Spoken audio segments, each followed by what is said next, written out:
আসসালামু আলাইকুম everyone, welcome back to my channel. আশা করি আল্লাহর রহমতে সবাই ভালো আছেন। তো আজকে আবারও নতুন একটি ভিডিও নিয়ে চলে এসেছি আপনাদের মাঝে। অ্যান্ড ভিডিও শুরুতেই বলে দিচ্ছি, আমার ভিডিও যদি আপনাদের ভালো লেগে থাকে অবশ্যই ভিডিওতে লাইক দিতে একদমই ভুলবেন না। আর যারা চ্যানেলে নতুন বা চ্যানেল এখন পর্যন্ত সাবস্ক্রাইব করেননি অবশ্যই চ্যানেলটি সাবস্ক্রাইব করে দিবেন, পাশে থাকা বেল আইকনটি ক্লিক করে নোটিফিকেশন অন করে দিবেন। আর আপনাদের ভালো লাগা ও মন্দ লাগা আমাকে কমেন্ট করে জানাবেন। তো আজকের ভিডিওটা আমি দুপুর থেকে শুরু করছি। অ্যান্ড আজকে চলুন আপনাদের সাথে আমি একটা ডায়েট চার্ট বা ডায়েট প্ল্যান শেয়ার করি। অ্যান্ড আমি কিন্তু আগে অনেক শুকনা ছিলাম, আপনারা হয়তো অনেকেই জানেন যারা আমাকে আগে থেকেই দেখে আসতেছেন। এরপর আমি মোটা কিভাবে হয়েছি, মানে আমি স্বাস্থ্য কিভাবে গেইন করেছি, ওয়েট কিভাবে গেইন করেছি সেটাও কিন্তু আপনাদের সাথে শেয়ার করেছিলাম। তো দেখা যায় যে ওয়েট গেইন করতে করতে একটু বেশি মোটা হয়ে গিয়েছিলাম, যদিও এত খারাপ লাগতো না। অনেকেই কমেন্ট করে বলেছেন যে এখন ভালো লাগতেছে স্বাস্থ্য হওয়ায়। বাট স্বাস্থ্য বেশি হলে কিন্তু আবার দেখা যায় যে আলসেমিটা বেশি কাজ করে, তারপর আবার দেখা যায় কাজ করতে ভালো লাগে না, বা নিজের শরীরও কিন্তু খারাপ হয়, বিভিন্ন রোগ শরীরে লেগে থাকে। তো সেই জন্য আমাদের নিজেদের হেলথের উপর নজর রাখতে হবে, হেলথ কনসিয়াস হতে হবে। অ্যান্ড আমরা অনেকেই কিন্তু জানি যে আপনি যদি নিজের উপর যত্ন ছেড়ে দেন, নিজেকে ভালোবাসা ছেড়ে দেন, তাহলে দুনিয়ার কেউ কিন্তু আপনার যত্ন নেবে না, আপনাকে ভালোবাসবে না, সে যেই হোক। এই জন্য নিজের খেয়াল নিজেকে আগে রাখতে হবে, যাতে অন্যরাও আপনার দেখা দেখি আপনার খেয়াল রাখে। যাই হোক, এখানে কিন্তু দেখে নিয়েছেন আমি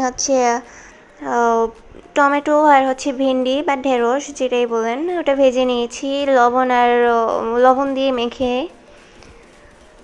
আর অল্প একটু তেল দিয়ে ভেজে নিয়েছিলাম। দেন এখানে মলা মাছ নিয়েছি, মলা মাছই তো বলে হয়তো।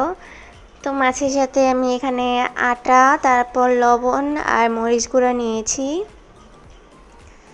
দেন এটা সিম্পলি এভাবে ভেজে নিচ্ছি আর কি, মেখে।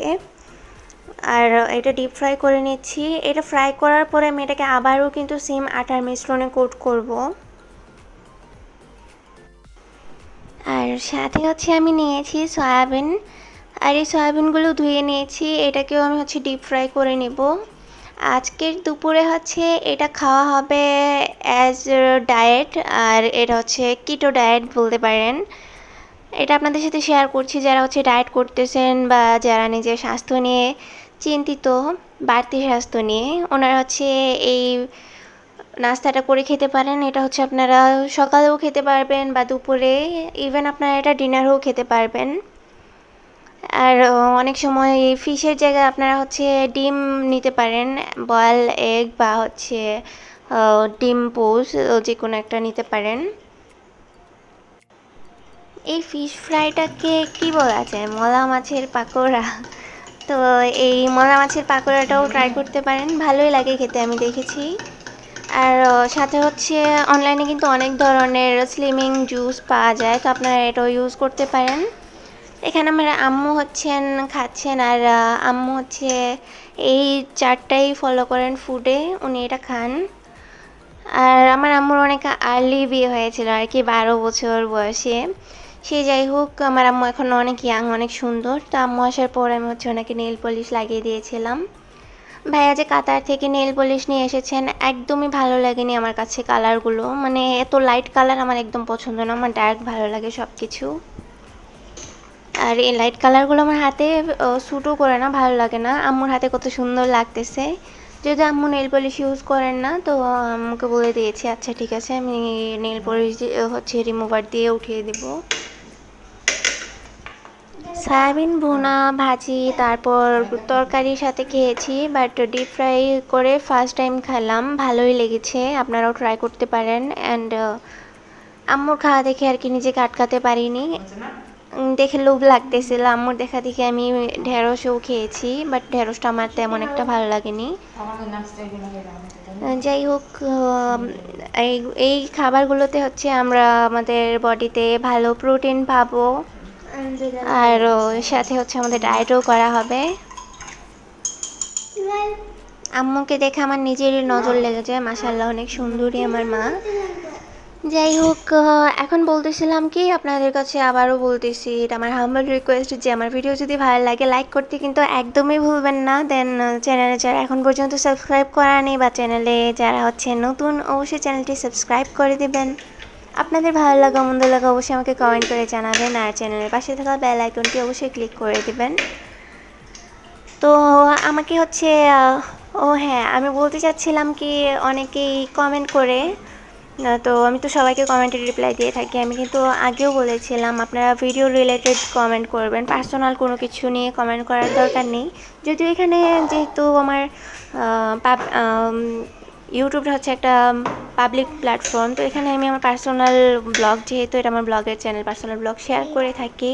বাট আমি যখন ভিডিওতে যেটা শেয়ার করি অবশ্যই আপনাদের ওইটা নিয়ে কমেন্ট করতে হবে, এর বাইরে কমেন্ট করার তো উচিত না।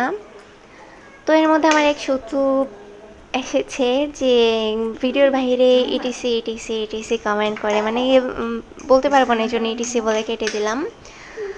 তো আপনাকে বলতে চাচ্ছি যে আপনার সাথে কিন্তু আমার বউ শাশুড়ির সম্পর্ক নেই যে মানিয়ে চলতে হবে। আপনি দয়া করে আমার ভিডিও যদি ভালো না লাগে ভিডিওটা স্কিপ করবেন, স্কিপ অপশন তো আছেই।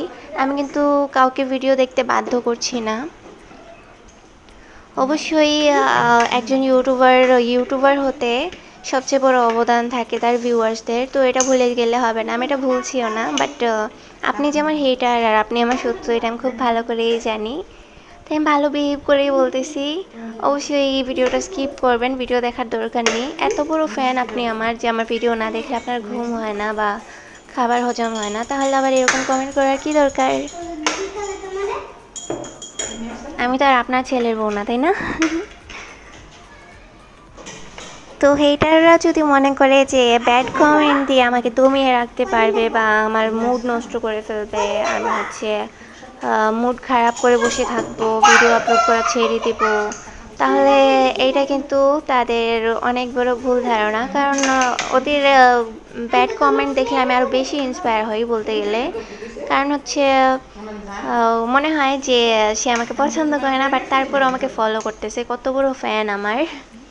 যাই হোক, আমার ভিডিওতে হচ্ছে, আমি কিন্তু আপনাদেরকে আগেও বলেছিলাম, একটা ভিডিওতে আমি কপিরাইট স্ট্রাইক খেয়েছিলাম, তো সেই জন্য আমার চ্যানেলের রিচ ডাউন হয়ে গিয়েছে। তো এই জন্য বেশি বেশি কমেন্ট করবেন যাতে আমার চ্যানেলের রিচটা আবারও ফিরে পাই। আর আমার যদি ভিডিওতে কোনো ভুল ত্রুটি হয়ে থাকে অবশ্যই ক্ষমা সুন্দর দৃষ্টিতে দেখবেন। আজকের ভিডিওটা আমি এখানেই শেষ করে ফেলবো। সবাই ভালো থাকবেন, সুস্থ থাকবেন, দোয়া করি আমার জন্য, আমার ফ্যামিলির জন্যও দোয়া করবেন। আপনাদের সবার জন্য অনেক অনেক দোয়া ও ভালোবাসা রইল মন থেকে। আর কি, হ্যাঁ, আজকে এখানে বিদায় নিচ্ছি, নেক্সট ব্লগ আসা পর্যন্ত। আল্লাহ হাফেজ, আসসালামু আলাইকুম।